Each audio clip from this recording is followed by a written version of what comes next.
Oh, I skipped ex officio. I'm sorry. Beatrice Gomez Mucad, who is not here, Lauren Craik, Here. and Justin Schreiber. Here. Great. How about our September minutes? Does anybody have comments or amendments to those minutes? Great. Thank you again to Zach for taking them. I motion to approve the minutes. Do I have a second? Or second the motion. Great. All in favor? Aye. Aye. Aye. All Aye. opposed? Aye. Great. So just a few administrative things. The first is that just a reminder that we'll start having hybrid meetings starting next month. So we'll have an in-person option at the central branch of the Somerville Public Library on Highland Ave in their, what's it called? Their like auditorium space. You'll still be able to join via Zoom, but in case you would like to meet in person, that is an option. And then actually, maybe I'll leave this Tough Street update to Zach, since we emailed about it earlier. So moving right along to subcommittee updates, since I just segued you, Zach, how about we start with engineering evaluation? Yes. Yes, we did not meet this past month, but I will put together a meeting in the next week or two to go back over the Tough Street design now that the city has a conceptual design. So I'll put that together and send an invite out to everyone. And we can put together any additional comments and feedback we have. Also, if you are not able to make that meeting, feel free to send your comments as well to Alessandra or myself. We'll make sure to include those. And I just put the link to the latest materials from the second community meeting in the chat, including the conceptual design. Let's move to policy and enforcement.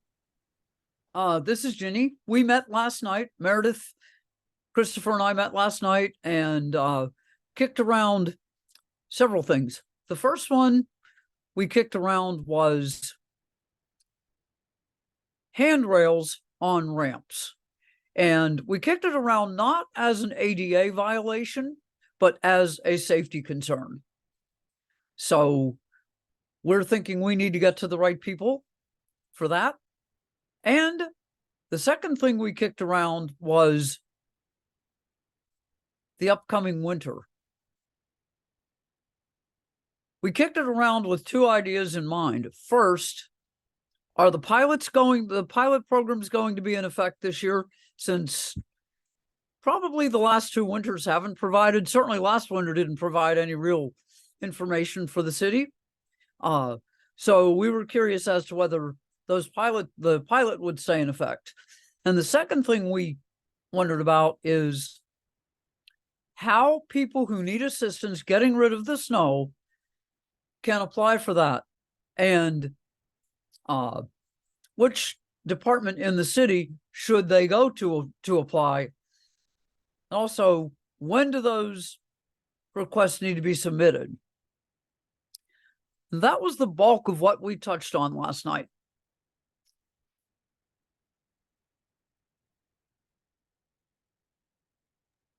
Meredith or Christopher, do you want to add anything?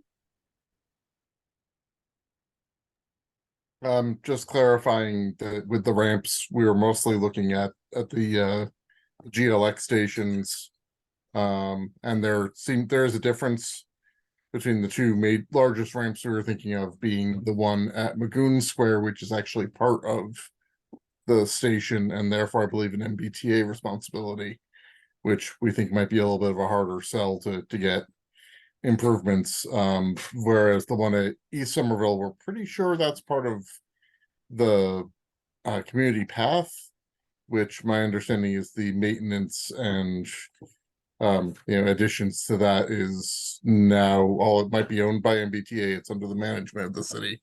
So as the city is looking at doing things like putting in trash receptacles and more safety equipment and lights and things. Getting a ramp, getting handholds on that ramp, preferably before we get our first icing or snow, would be a nice addition. Oh, and also for the Green Line stations again, we know it's sort of a long shot with the T, but we would definitely like to see more T ambassadors at the GLX stations. We're seeing them at East Somerville apparently, but have not seen them at Magoon, which among the three of us, those are sort of the stations we've been at the most often. But definitely fare evasion has been a problem at the Magoon station. I don't know whether that's malice or just ignorance of what the procedure is, but when there are ambassadors, that seems to be less of a problem at East Somerville. So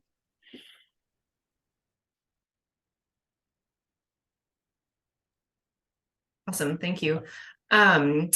So Justin just put a link to getting shoveling assistance into the chat. You can apply online. And then maybe if either Justin or Lauren knows anything right now. One, do we know if the snow clearing pilot is going to be happening this winter, assuming that we actually get snow? And then two, are there any updates on changes to GLX stations? I know we had Viola at one of our meetings a few months ago, but any updates on changes to stations you know about? Our understanding is yes, DPW is as a contractor ready to do the pilot again this year. We can see if there's more info than that. I know there's a question about School Street and the construction zone between Highland and Summer. Then may, have to wait until the contractor is out of there and cleans up things a bit. They just want to make sure that they can still do that section. But yes, planning again the entirety of School and Broadway. And Ginny, there's the online information, but you also can just go to the Council on Aging on Holland Street. I think you actually have to physically go there with the application and a photo ID to apply for the shoveling assistance program. And there are Thanks, fees. Justin. Yeah, no problem. And no, also don't have any update on changes to GLX stations or crossings right now. And then I can say that the officers and mobility, the last time we met, we were starting to plan for meetings about snow clearing. So if all goes according to plan, we're hoping to do a meeting on that in November, at least as part of the meeting. And then hopefully also have a retrospective on it sometime in the spring to see how the pilot actually went. So folks can look forward to that. So from education and engagement, Ted isn't able to make the meeting tonight, so I can give a brief update. The first is that we have two events coming up in the next week.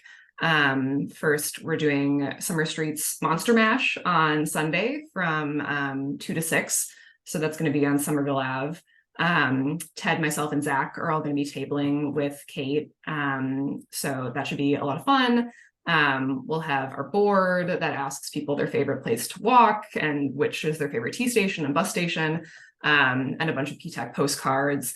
And we're trying something new this tabling where we actually have newsletter signups so that people can give us their email addresses instead of us depending on them scanning the QR code, which I'm hopeful will get more folks to sign up for our newsletter. And then information about actually joining PTAC.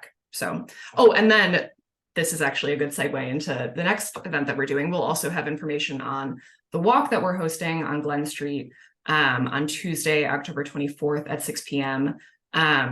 This is going to be co-hosted with Culture House and Neighbor Ways Design because they're the ones who are going to be collaborating with the city to actually create the designs for the Neighbor Way on Glen Street, along with Otis Street, but we're not going to have time on Tuesday to do both streets. So if you want to join, we'll be meeting at 6 at the bike racks right outside the Capuano School. And that, I think, is it for education. Oh, I guess the other thing from education engagement is that November 19th is the I think National Day of like mourning for victims of road traffic. The city council just declared it as a observed day in Somerville, and or maybe they just said that they would observe it this year. I think that's more accurate. But we're collaborating with Somerville Alliance for Safe Streets and Route 16 Traffic Calming Coalition to host a vigil outside of Dilboy Stadium over on Route 16. I think it's going to be from 2 to 4 p.m. on that Sunday, November 19th. But I can include details on that in an upcoming email. I think that's it. Okay, on to our main focus for the night. We're going to talk about the draft Safe Streets Ordinance that Councillor Burnley Jr. Introduced at the September 28th City Council meeting. If passed, this ordinance would amend the city's current Complete Streets Ordinance that was passed in 2014. So tonight, Mobility is going to present on the context and the current draft of the ordinance, including some of the similarities and differences with the Cambridge Safe Cycling Ordinance, because that's what the councillor based a lot of the language on. I did invite Councillor Burnley to this meeting. He wasn't able to make it because there's a Ward 5 meeting tonight, but he requested that I give kind of an additional note of context that the ordinance as written is not complete. And he specifically plans to add sections about outreach and communication on street and sidewalk changes, as well as some specific language that he's hashing out with Brad and others in Mobility. And he cautions us against viewing the ordinance as a catch-all. But that said, I don't think that we should hold ourselves back from providing feedback on the ordinance as written, or our hopes for what goals it could serve. I mean, it's not our job to decide what's in the final ordinance, but we can obviously give our thoughts on how to make it robust for pedestrians and transit users. Anyhow, with that, I'll pass it over to Mobility. Great. Thanks so much, Alessandra. I think before we jump into the Safe Streets Ordinance, we did just want to do a quick city update for a couple projects we have in flight. And so I think we've already talked about Tough Street, and so Zach, I think we're really looking forward to seeing what comments the subcommittee has, but did just want to share that the second community meeting was held last week, in which concept design was presented, and is now all that information is available on the website, as well as a recording of that meeting. So if you want more than just looking at the slides, the recording should be up there and posted. We had pop-up events last week and actually this afternoon, and then they'll have some materials on the project at Monster Mash for those of you who are planning on attending there. But we are really looking for feedback at this time. So if anyone has any sort of red flags or pieces you really want to raise to us, please feel free to send those directly to email to Justin and I, or if you have the project team's emails, you can send it there directly. And then more comments and detailed feedback between now and the end of the month would be incredible, whether it is something formally from the subcommittee or again, individual feedback you want to share with us. And if you are interested, I think a formal committee letter would be really helpful at the next month's meeting. So just want to keep this on the radar. I know we had a bit more of a detailed discussion on a past meeting, but more updates to come. So is there any questions about Tough Street and that timeline?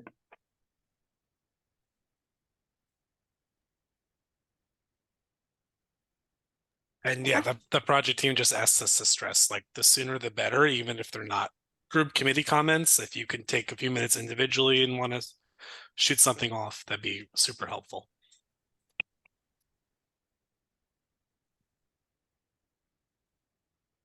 Okay, great. And then The next one is, while we're in the midst of Tufts, we also just recently announced what the next Complete Streets project is going to be, and this is West Broadway. So from Alewife Parkway to Clarendon Ave. This will be the FY25 streets package, so constructed in the span of 2025 to 2026. The first community meeting will be next week, just going over existing conditions, the limits of the project, overall scope, and then we'll be doing some pop-up outreach events. There's a survey available on the project webpage that's linked there, and I can put it in the chat as well after this. But yeah, I'm just really excited to announce this project and to work with you all on envisioning of West Broadway. So again, I don't know if there's any questions, really preliminary in terms of the stage of project envisioning. And so the first community meeting next week, after which we'll have more materials available to share.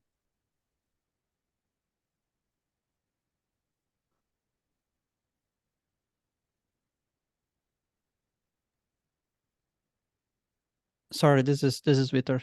Do you know the scope of this project yet? Roughly? So it's part of the streets package. So it's the typical streets package scope in terms of like complete streets reconstruction. I'm actually not, so are you asking scope in terms of like utility or signal work? Yeah, I think on the previous design, especially for Tufts, there was this line between what is definitely going to work on, or what they could work on, and what they are not going to work on, no matter what happens. So I think those three buckets are very good, Yeah. lines for us to talk. I don't have the information off the top of my head. I think they'll bring it up at the project meeting, or Justin, you unmuted, Yeah. you might know. It's the same style as Tufts, right? So you'll see from the diagram, like stopping short of the intersections, because on one side that's a DCR intersection, and on the other side, I think we don't quite have the scope to like solve Teal Square with this project. When we're gonna be able to do things like raised crosswalks and whatnot, but it's not like complete blank slate, and there is a budget, so we have to prioritize. So it's similar to Tufts, where it's like almost everything's on the table except for like directional changes probably, and things like signal work would not be included most likely. But we're gonna move curbs and build new sidewalks, that sort of thing. Similar to like Holland Street or College Ave, similar scope. But yeah, they'll definitely cover that in detail, like exactly much more detail in the first community meeting for sure.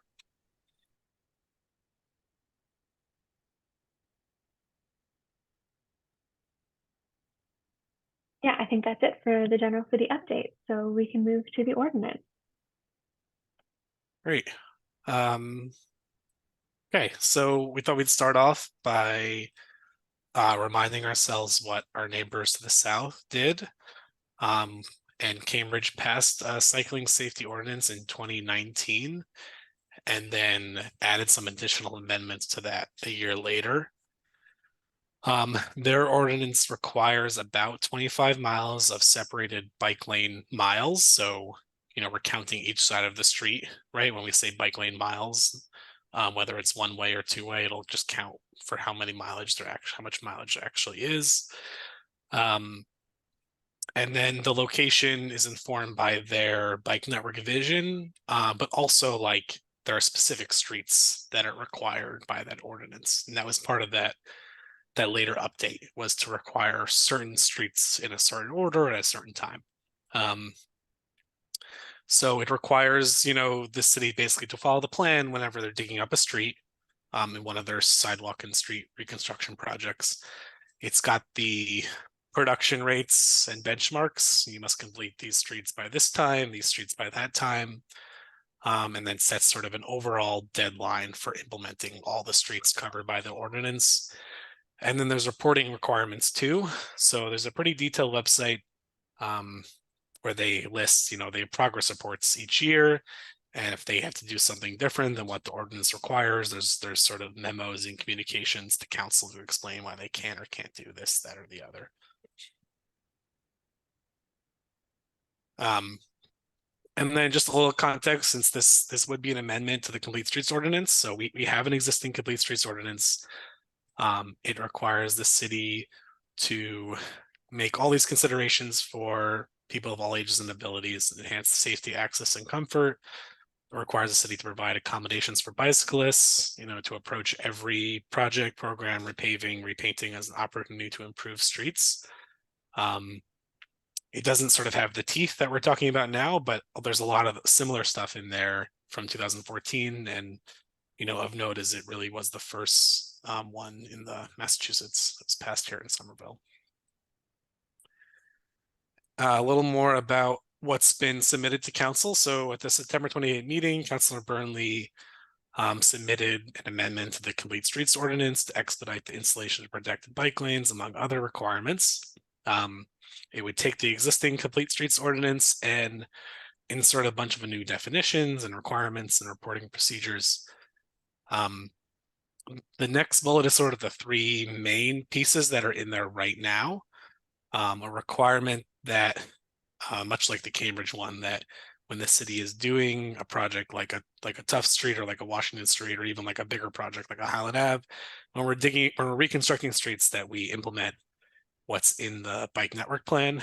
And then it also sets like an annual production target that the city must achieve through a quick build, or it doesn't really specify what it means, just that we must implement a certain amount each year. And then it also sets a deadline for the end of 2030, so 7 years from now, or 7 full years, assuming this would went into effect in January, for like a total mileage goal for implementing protected bike lanes. As it stands, there are not like specific benchmarks for pedestrian or transit facilities. There is a provision about maintaining the number of accessible parking spaces, even if the overall number of parking spaces decreases. And then there is some language around considering pedestrian improvements as well, sort of in the same vein as in the Complete Streets Ordinance, requiring the city to sort of evaluate the pedestrian facilities when we're digging up a street.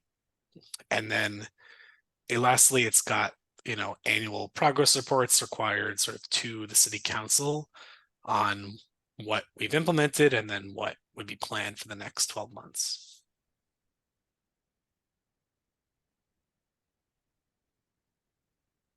Any questions there on sort of the basics? Okay, I can keep going.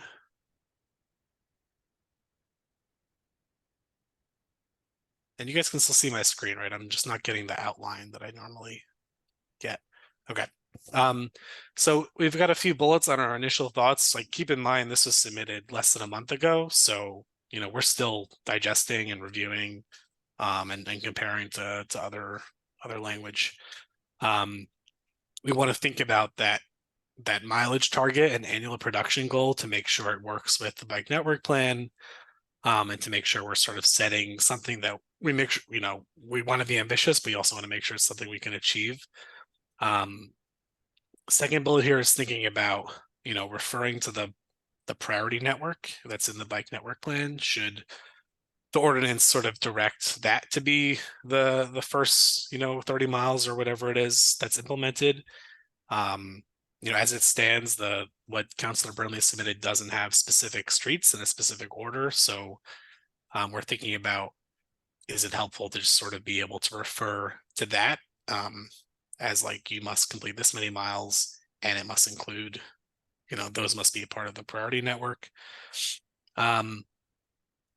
Thinking about how we incorporate pedestrian related improvements. We have a target, I think, of 2 miles per year sidewalk resurfacing in the Vision Zero plan. Because that's something that deserves to be a part of this ordinance. Can we set targets around this? And like, is that, thinking about whether that's the limiting factor, right, on doing more crosswalks and crossings, I think we want to make sure that this can help accelerate those things as well. And the relationship with the city's ADA transition plan, and which our Vision Zero action plan, like we could put potentially some of the actions there that we've already spent a lot of time on, like into law, so to speak. And then similar sort of question for the bus network redesign. Is there a way to think about incorporating transit related requirements there? One other piece, something we could do is sort of adopting NACTO as official design guidance for the city. That's something that I think FHWA, the feds, they recently like made it okay basically for cities to go with NACTO guidance and ignore other guidance. So something that's been talked about in the advocacy network is like adopting NACTO as your official design guide. And then, like Councillor Burnley mentioned to you, Alessandra, like mechanisms for outreach and engagement, notification, like should there be sort of a process here, right, that the city has to follow in terms of notification, in terms of engagement, are there those things that we want to like make sure that we've checked those boxes for each of these projects. So just a couple next steps and then open it up for discussion. So like I mentioned, we're still sort of in our initial review, and that's why we don't have like the meatiest comments here, because we're digesting and thinking about what we would change, what we would keep, what we would propose. Council referred it to the Legislative Matters Committee, so that's where a lot of like the discussion is going to happen. We're going to work closely with engineering and other related departments, the city's legislative staff and the mayor's office and city council to keep developing it. And then I just included a link here to sort of track, like the best place to sort of track action on this council item is through Legistar. That's how the city sort of handles council items. Justin, I think what you're talking about a slide that you haven't advanced to, or at least on my screen, it looks like the slide has, you're talking about a slide that might be absent. Yeah, that's my fault. Thank you for flagging that. So the slides on the screen with what I just presented, the last one is just the link to Legistar. And then, this would be discussed in Legislative Matters Committee. That agenda is not yet available, but should be soon. There theoretically could be another meeting of the Legislative Committee this month.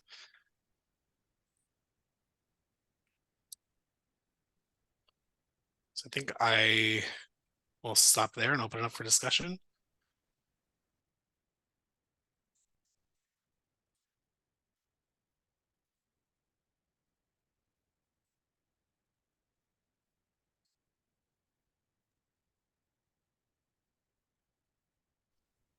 This is Zach.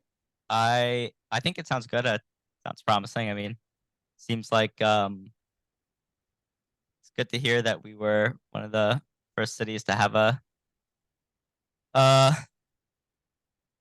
complete streets ordinance in 2014.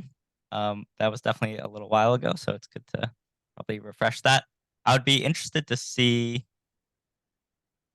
if the city had data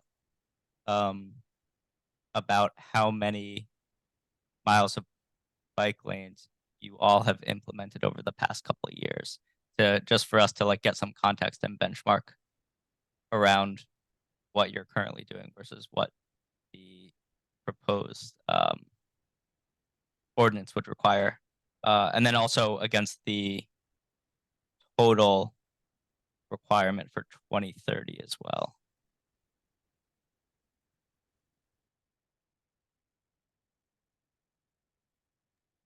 So I'm going to try to scroll to that graphic from our KPI deck. And Zach, can you repeat the second question? I just want to make sure I got it. It's what's the total mileage requirement for 2030 as well? The total 7 years. So what's in the ordinance is 4 miles per year and 36 miles total. I guess we just wanted to talk with Councilor Murley and make sure we understand where that's coming from, because the priority network I think was 28 and changed. And also 4 miles per year for 7 years is 28. So we just want to make sure we understand the intent there. And I think, you know, that's something that's definitely still up for discussion. Yeah. Sort of also related to the question of mileage. I'm not as involved in Cambridge politics, but sort of from observation, it seems like the part of their updated law where it says we must do bike lanes on this section of street by this time has been very powerful for them and very effective. And so if it is possible to include that in this ordinance, I think that would be beneficial. Yeah. Yeah, that's something we're thinking about too, and sort of also keeping in mind that that was Cambridge's like amendment a year later, and there could be some sense in getting something on the books now and continuing to work on that as well. But yeah, definitely agree. And I'm pulling up now. This is from February of this year, so it's not going to include anything built this year.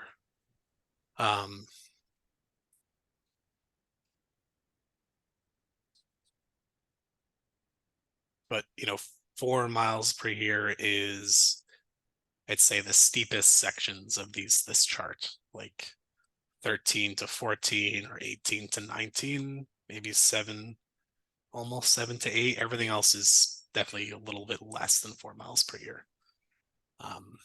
So it would definitely be an accelerated timeline.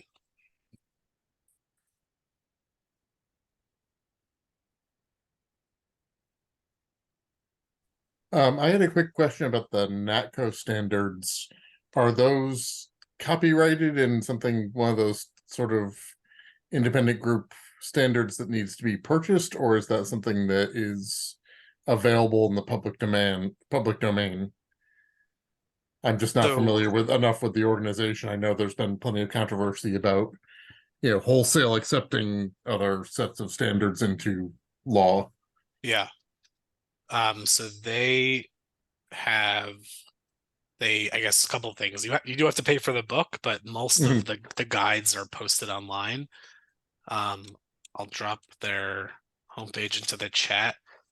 There's and under guides and publications, there's an urban street design guide, there's a transit street design guide, there's an urban bikeway design guide, and there's also something, a global street design guide. Most of the content in there is available on the website. So, you know, you could Google something like NACTO curb extension and pull up their page on curb extensions, or you could, or raise crosswalk, or, you know, transit stop, things like that. That's often the fastest way to bring up their design guide page. And then the city is a member of NACTO, so and like they're all about spreading their word. So we don't, there's no sort of copyright issue with adopting. And in fact, they're encouraging folks to do so. Okay. Maybe Justin, you could explain a little bit about how the NACTO guidelines differ from like the dominant guidelines like AASHTO. Yeah. So NACTO is sort of like the city's answer to AASHTO, which is the Association of American Highway, and I'm gonna fail at the rest of the acronym. But they're sort of federal guidance, and a lot of their stuff applies to much faster, wider roads than we have in Somerville. In many ways, they sort of laid the groundwork for a lot of the roads we don't like so much today because they're very wide and very fast. And there's also the MUTCD, which is the federal government's guide on making sure when you cross into a different state, you still understand how to use the roads like that. So NACTO is sort of the city's response to that, was formed 20 years ago, I want to say. Maybe less than that, actually. I think I'm off. And they've come out with their own design guides for cities to use. So it's actually a really big deal now that the federal government says, doesn't matter where the money's coming from, you can follow NACTO and not the MUTCD or not AASHTO, that we sort of have the protection of that being like recognized by the federal government. Even if they're not promoting those standards themselves, they're saying it's okay to design your projects around those standards. The other question I have is, I know it's in a legislative committee, but is there, because I'm not 100% certain of the flow, is there a outreach aspect to let people know about what's going into these plans. Just I've been, talking with my wife, who's often on Facebook groups, and there's often people complaining about, this change is happening and how I didn't know this was happening and this is awful, and that there's slowly getting to be a refrain of they're having public meetings. It's all explained on the website, but just sort of trying to cut off some of that ahead of time and say, so nobody has the ignorance is an excuse idea. Yeah. Yeah, so since the council, it's sort of like their process from here, right? Because they've submitted the ordinance. I think a lot of discussion is going to happen in legislative matters, and I'm sure we'll talk with them about how to raise awareness of this is happening. They may, they could choose to hold a public hearing. It goes to the committee, and then the committee has one or more meetings, and then the ask is to make a recommendation to the full council. So it'll probably be talked a lot about in very, very detailed in the committee, and then they'll talk about it again with city council, and there's a bunch of votes they have to take, and then they can choose to do things like hold the public hearing, hold the open comment session for a month, things like that. Wouldn't be surprised if they went that route. We don't have details on that yet, unfortunately. They're sort of drive the process from here, but definitely agree, Chris, that we should get the word out to make sure folks are able to comment. And I will also say that if we as a committee would like to recommend to like Councilor Burnley, for example, that there is some sort of like engagement process or comment period, then I think that would be well within our scope to do so.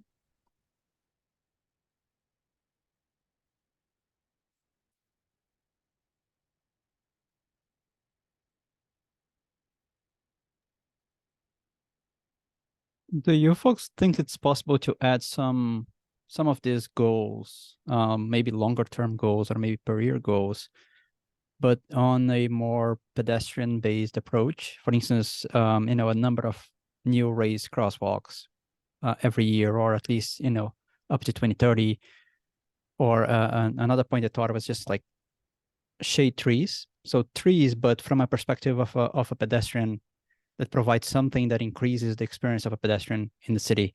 And just putting that out as a goal for the city or as a metric to be achieved. How do you negotiate those things with them? I mean, I think Councilor Burnley is already interested in adding other elements that address other modes. So I think, yeah, a lot of that, we'll have that discussion with them at legislative matters. We're going to think about what we would propose.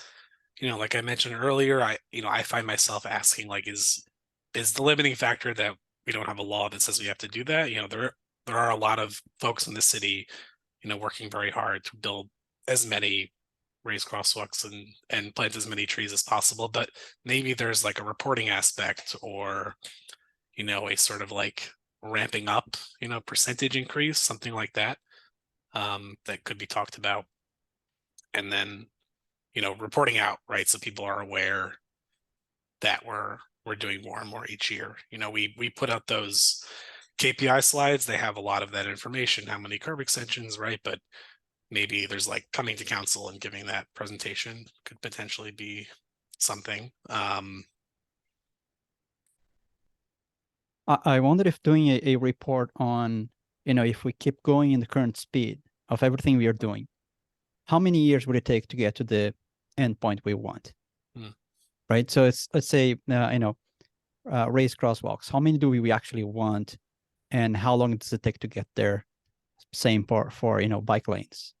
Like, how long will it take for us to complete our bike plan? With 4 miles a year, maybe that information in front of them will lead them to think differently about these metrics and how to get funding for the city to do such things.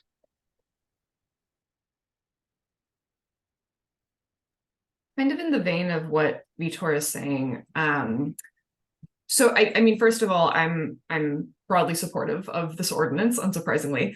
But just thinking about like, as it stands right now, it is obviously very focused on bike infrastructure. I think that makes a lot of sense because it's like drawing momentum from the completed bicycle network plan, which is wonderful. But just thinking about strengthening its meaningfulness for pedestrian and transit infrastructure. Like I love, incorporating Vision Zero in here as a standard. I know that in the Cambridge ordinance, they included their like 5-year sidewalk repaving plan, which is a question I have, whether that would be appropriate to do as an option in the Summerall ordinance. But I think the thing that to me is like different from the bike network plan and those like pedestrian plans is that the bike network plan like has like identified specific treatments for specific streets. And to my understanding, we don't have like a complete network plan like that for pedestrian infrastructure. We kind of do for bus infrastructure, but I mean that's more in the case of like the bus routes, less than what we're going to do to the streets to accommodate those routes. So I'm just curious, like whether in the absence of that sort of comprehensive plan for pedestrian infrastructure, or like even what that would look like, right? Do we run the risk if we don't have that of even if we do incorporate pedestrian infrastructure into this ordinance, not having the same teeth for it as bike infrastructure, just because we don't have that complete plan?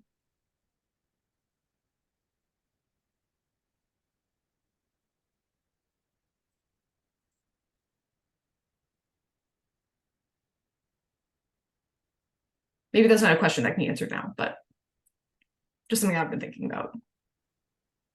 Yeah, sorry, I wasn't sure if you're asking rhetorically or for a response. Yeah, I mean it's this, you're right. And there's not, I think a lot of the purpose of the ordinance focused on biking is to make sure the city is following through on implementing the bike network plan, because there is a painful aspect of that, which is repurposing parking, right? And we know that's like super emotional, and it requires a lot of work on the city side to figure out mitigation and alternatives for people.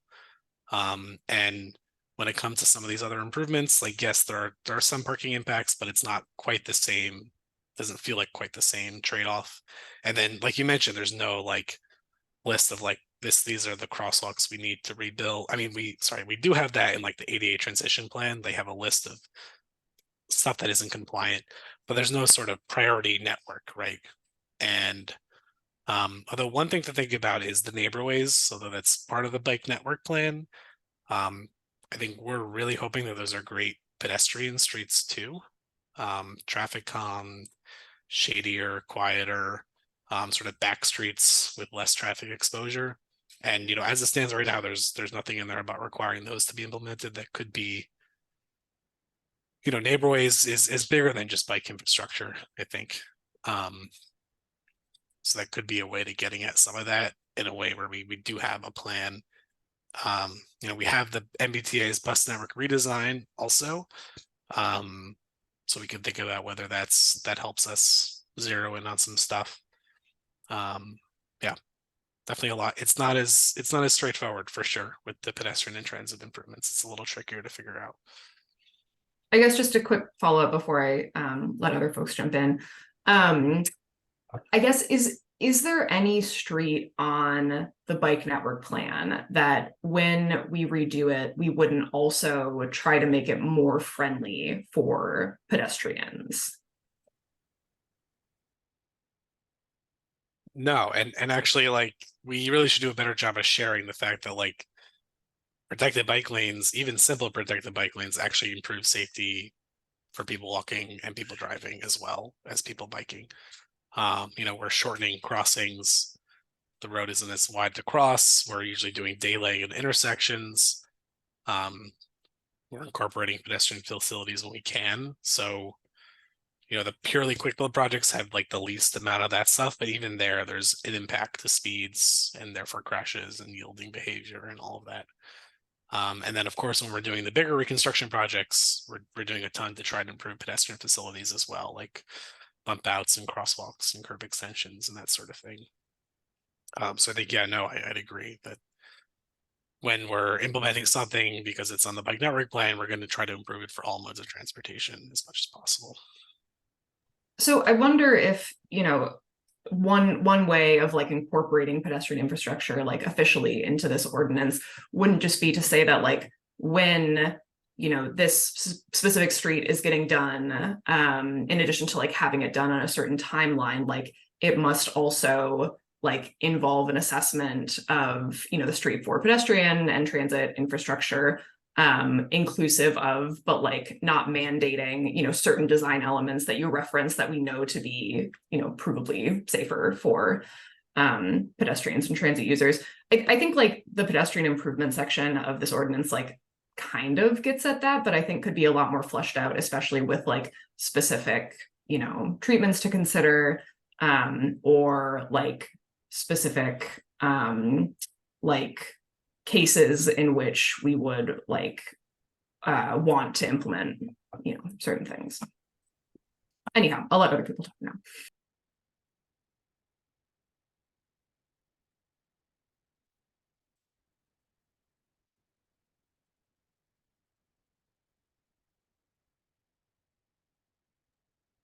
And do we have any plans for the public transit infrastructure? Like, do we have any goals for, bus stops and all the things that make that experience a little better? I imagine that as we move forward, there will be more interesting ways to board buses and, so how do we prepare for that? How do we make sure the city is thinking in advance to all those changes that will happen? Yeah, I mean, I think we look to the T and the bus network redesign as our guide, and then our projects are based a lot on like pavement condition, sidewalk and street pavement conditions, so it's less. I mean, there is, and we're hoping to have engineering come and talk about how they prioritize the resurfacing program. There is an aspect where they're taking into account transit routes or green line stations as well, so it's like an input into their prioritization, and then when we're constructing them, we're thinking about floating bus stops and shelters and things like that. There's no sort of plan, I don't think. There's no like, you'll do this by this date. So that could be something to think about. But we are using every project, particularly the construction projects, as an opportunity to improve transit facilities as well. Yeah, I but think there isn't sort of a prioritized list specific to transit. Yeah, I think I'm looking at this angle more less in terms of how to just describe what the city is already doing, and more in terms of how to use this opportunity to get either more resources or unblock things that the city wants to do, but for some reason, it stays, not being spoken about. And maybe just laying those things out then allows the legislative to start the process of facilitating things for the city to fulfill.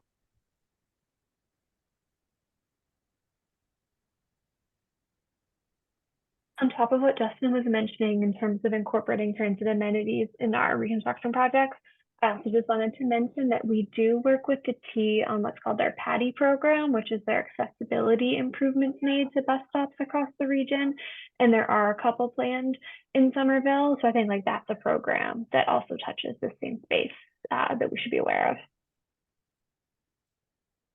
And I think that's been held up to mainly variety of financing options in terms of coordinating with the MBTA and the work that needs to be done, and then coordinating in the city in terms of access to our streets.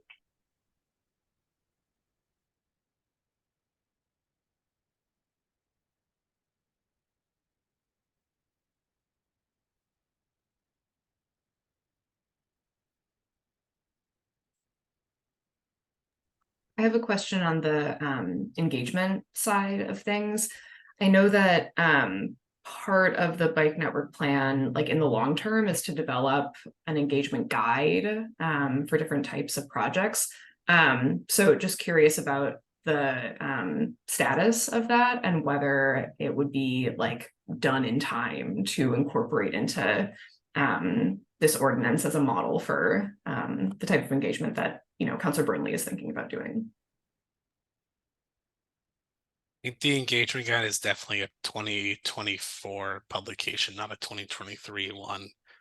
But that doesn't mean that this ordinance couldn't sort of reference it in advance, potentially, or sort of set minimum requirements or something like that.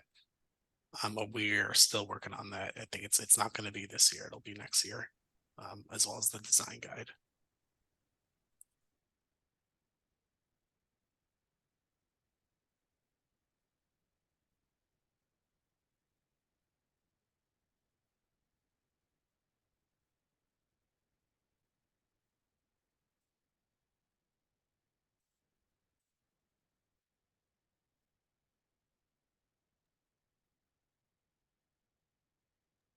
I have two more questions, if folks will allow me.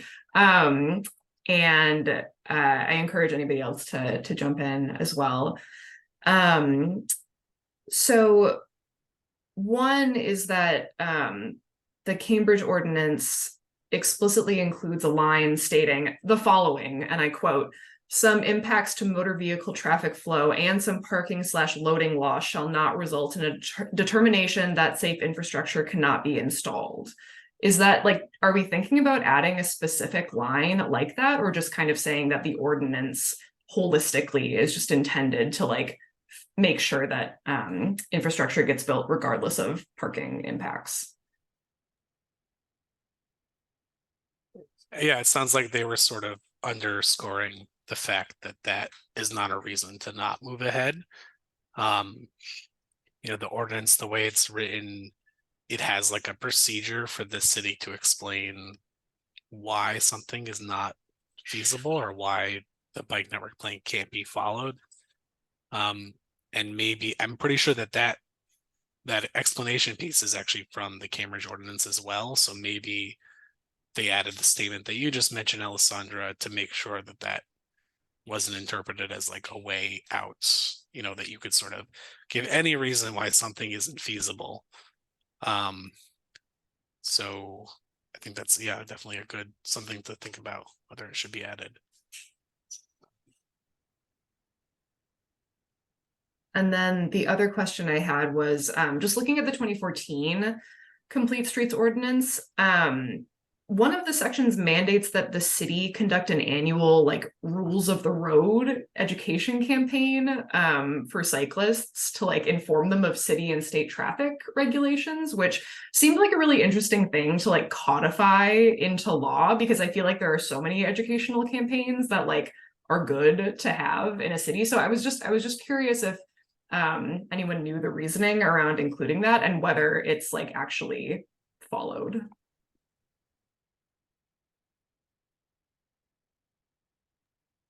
I don't know the context, but I think that got folded into like things like sending it out with resident parking permits, and that sort of thing. But I don't know. Yeah, that is an interesting thing to sort of codify.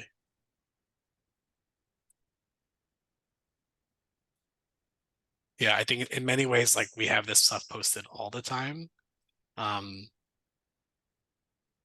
But it's something worth thinking about. Yeah.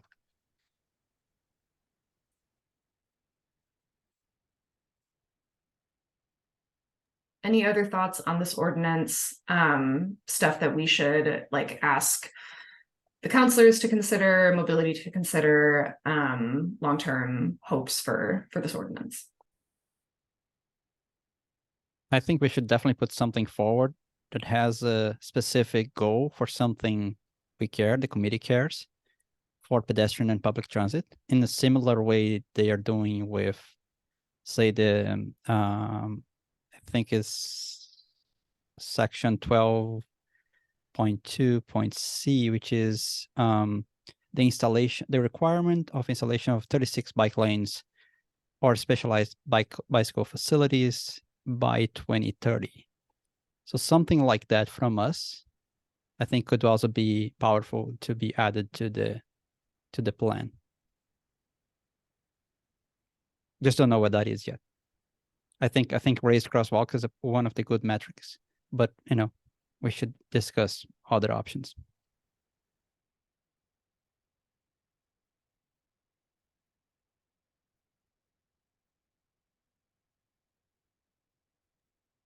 it seems to me that it could be worthwhile to, for the committee to put this in a letter, and that might be what Vitor was suggesting. But that could be an action item for one of the subcommittees to put together, or for us to discuss sometime. Would be to just kind of put these points into something that we could share with council.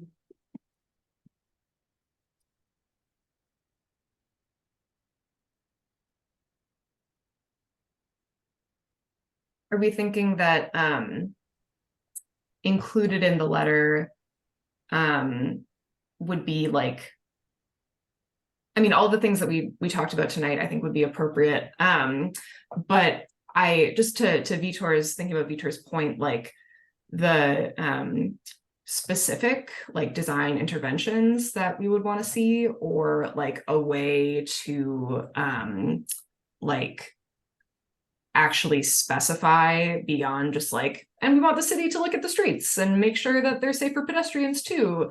Like, I guess how specific would we feel comfortable being about like specific streets, or again, the design interventions, or a timeline,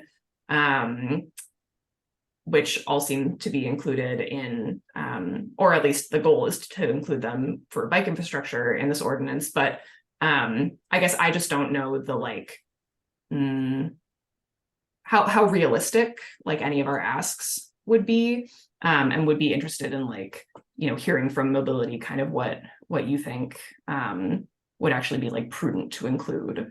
And my own thought on that question is that I don't know that a letter from us needs to say, here are the metrics that the ordinance should encode, and here are the locations, but I think expressing our support for the ordinance to emphasize, because since what we've seen so far seems to really emphasize bike infrastructure, even just having a letter that says, we understand that this is kind of still being drafted, and then there's still conversations ongoing with mobility, and we hope that as those conversations proceed, that a lot of attention is paid to pedestrian and transit infrastructure.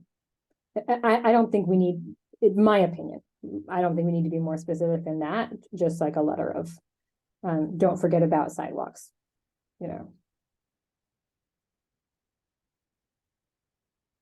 But others may feel differently.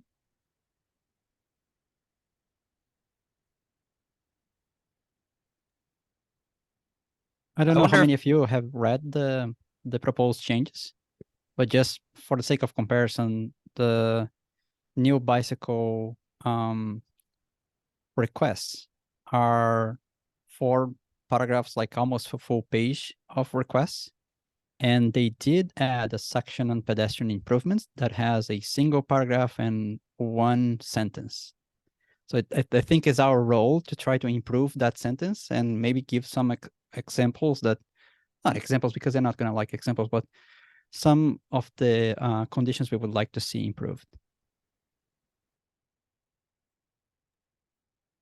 I think maybe one thing we can do, like a subcommittee or before next meeting, is go back through the Vision Zero action plan, see what we can pull from there. Maybe there are some specific actions that we might want to be incorporated into this.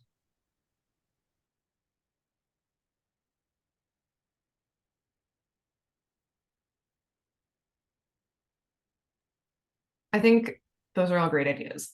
Does anybody feel excited to help draft a letter along the lines of what Carol and Vitor are saying, and informed by the Vision Zero plan?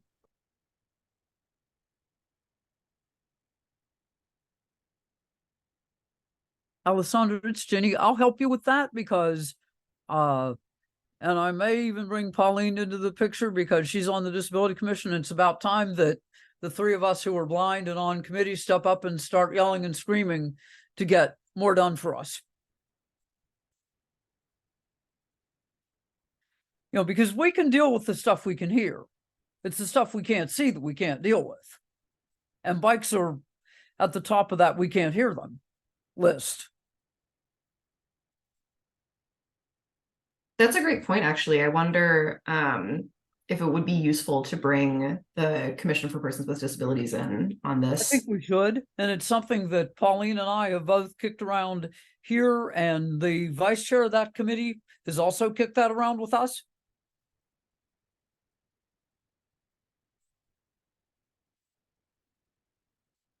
We need to be that greasy wheel that gets squeaky wheel that gets paid attention to.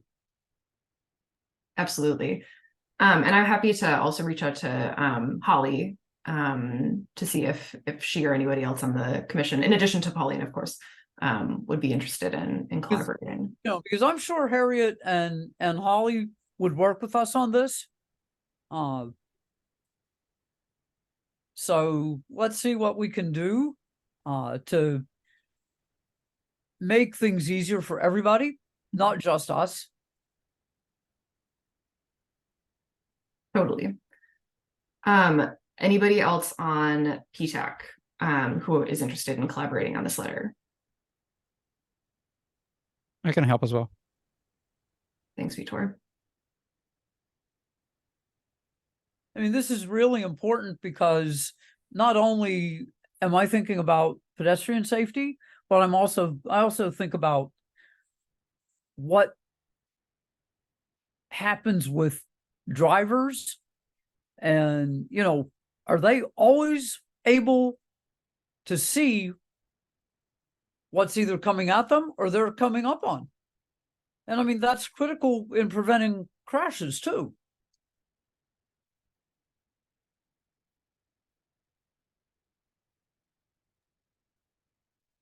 Awesome. So I think we can plan to have a letter drafted by November for the committee to review and vote on.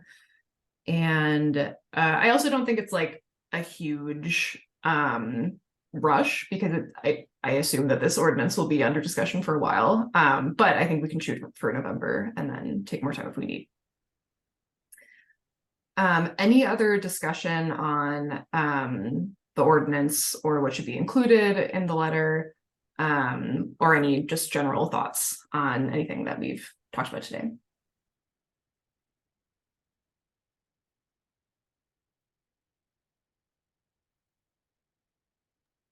I just want to add that the only mention to accessibility on the changes proposed is about accessible parking and nothing else.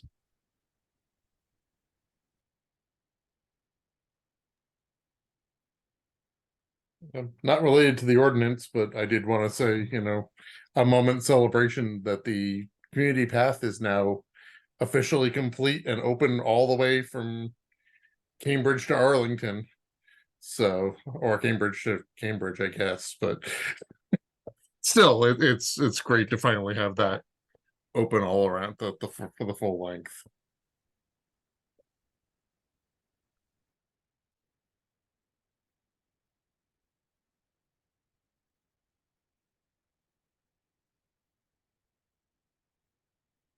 Awesome. Well, maybe on that happy note, we can just give ourselves 23 more minutes back to our evenings.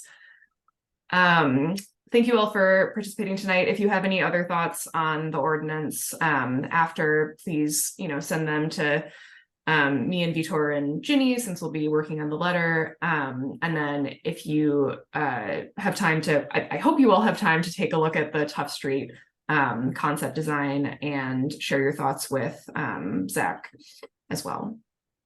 So thank you all for being here. See you next month. Thanks. Good night. Good night, everyone. Thanks.